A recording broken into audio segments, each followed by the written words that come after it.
Hey guys, what's up? Emo Cat Dad here, hanging out with you, bringing you yet another edition of Emo Cat Dad Listens. If you're new here, thanks for stopping by.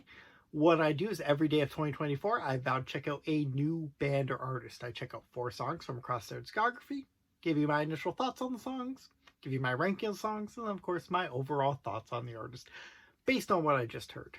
As you can see right there, today's artist is Saul Williams. This was a suggestion from one of you kind viewers, so please keep those suggestions coming.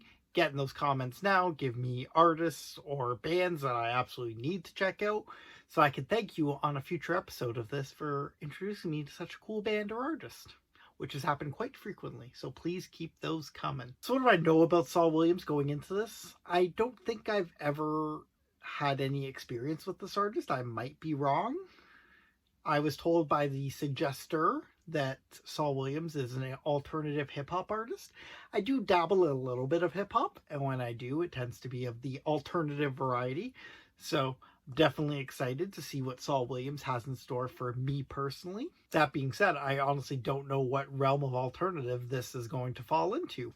I've heard that he works a lot with Trent Reznor, so is it going to be more industrial than anything? A sound that I don't typically enjoy, but it has its moments. Or is it going to be like the Tyler, the Creator type alternative rap? I'm guessing not, since Saul Williams has been around for a while and the Tyler, the Creator stuff has not been. But I guess we're going to find out together. So let's stop wasting time and just dive into Saul Williams. Alright, so one of the earliest tracks I could find of Saul's was on a 2002 compilation. The song was called Ohm, O-H-M. The beat don't stop when soulless matter flows into the cosmos trying to be a star. So I can do without the long ohms in the intro. Goes on for about 40 seconds. If you guys have watched me before, you know I'm not a fan of long intros, outros, or musical breaks in songs, especially if they're not really doing anything. Which unfortunately is where this kind of falls. Lyrically, well, honestly, I don't even want to call these lyrics. This is poetry more than anything, but I love the space theme of the lyrics slash poetry, whatever you want to call it. The music score is basically a bunch of crazy sounds happening. It sounds very chaotic, and normally it would bother me, but it kind of all worked together, especially with Saul's like spoken word kind of flow. His beatboxing though was interesting, I guess I'll say. It's not for me.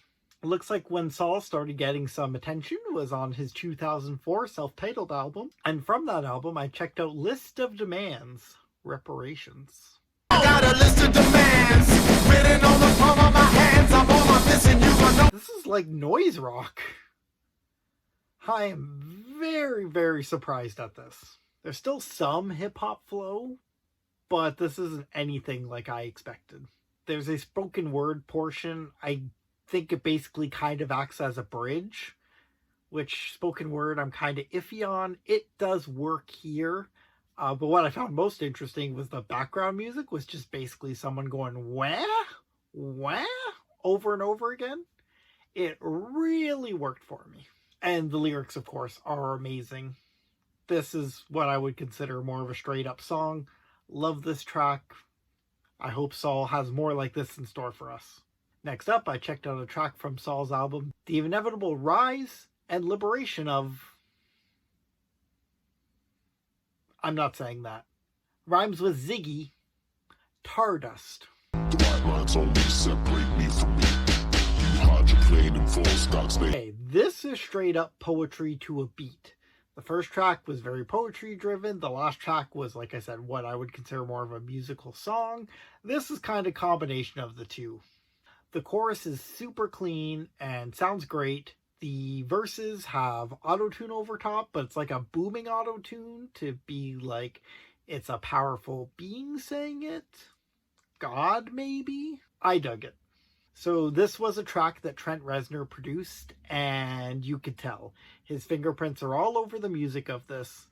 Very industrial sounding. I know I said at the beginning I'm not generally a fan, but this was done very well. Alright, we're going to jump all the way to Saul Williams' most recent album release, Encrypted and Vulnerable, and I checked out the track Experiment. Handmaiden misbehaving, the cradle of civilization, inspiration, information. Okay, I said the last track was poetry to a beat. That takes on a whole new meaning with this track. This is straight up poetry to a beat. In fact, some of the poetry didn't even have a beat. The music cut off and we got like some birds chirping, and Saul just continued his poetic flow before the beat picked back up. So overall, this is definitely a similar vibe to DNA without the Trent Reznor part. So if you're not an industrial music fan, but you think you dig Saul Williams, then give this song a try. Alright, so those are the 4 songs I checked out. Let's go ahead and rank them. Starting with number 1, List of Demands. This one was the most like a song to me, or what I consider a song, so naturally it had the inside track for the number 1 spot. And honestly, there was no giving it up once I heard this. The lyrics are so great, his vocals are so great, it still got what makes it Saul Williams, but it also plays to my specific ear. And it's his most streamed track, so populous answer is this is the best. At 2, I'm going to go DNA. This is probably the next one that was musically most in my wheelhouse. I know I said industrial music usually doesn't do it for me. I do like quite a bit of 9 Inch Nails, especially his later era stuff, which would have been around the time this was coming out, so it was more that influence, like the With Teeth era. Really dug a lot of that and really dug this track. At 3, I'll go Experiment. Like I said, similar vibe to DNA. I didn't quite like it as much because it didn't have that music I generally vibe with, but I still had a good time listening to this track. And honestly, what other track do you have birds chirping as the background while you still get a hip-hop flow? I don't think there's many. And finally, at number 4, Ohm. Not a bad track if you cut out the first 40 seconds. Other than that, the only thing I really bumped into was the beatboxing. It only happens a couple times. It would be better without it, I can't deny, but I still enjoyed most of what Saul was saying and doing on this track. Alright, so what are my overall thoughts on Saul Williams? I think lyrically, he's super talented. He's clearly got books of poems somewhere that he gets beats done and lays them down in studio. It works extremely well for him. I hope that he's got some more tracks like List of Demands that are more musical than what the other 3 tracks I got were, but you guys please let me know in the comments what other tracks sound like that of Saul so I can check them out at a later date, because I'm super interested in hearing those. Alright guys, that does it for me. Thank you so much for hanging out and checking out this video on Saul Williams. Please, like I said earlier, leave some suggestions in the comments below of bands or artists I absolutely need to check out, and give me your thoughts on Saul Williams if you have any. Have you heard of him before? Are you going to listen to him now? What are your favorite alternative hip-hop artists? Please suggest them to me so I can, have some more content to pump out for you guys. We're on day 100 and something, so there's lots of backlog episodes to go back on if you so choose. But if you don't want to, because that's a big undertaking, I get it. At least stick around for the ride. You got 10 minutes a day to check out each one of these going forward. So please, please, please cut my wrists and hit subscribe. Emo Cat Dad signing off for now until tomorrow. I want to hear you sad.